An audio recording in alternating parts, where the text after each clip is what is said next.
In this short tutorial, I will show you how to check the iOS version on your iPhone.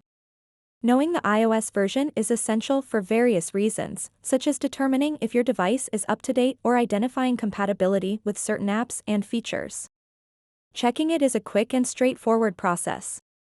To get started, open up the Settings app on your iPhone, scroll down a bit, and tap General. After that, tap About. Once you are on this page, you'll be able to see a lot of details about your device, such as your iOS version. As you can see, the iOS version on my iPhone is 17. This is exactly how you can check the iOS version on an iPhone. So that wraps up this tutorial. If you have any questions about this whole process, please let me know in the comments section below. And if this video helped you out, please give it a big thumbs up and subscribe to this channel for more tutorial videos like this one. Thank you so much for watching and have a good day.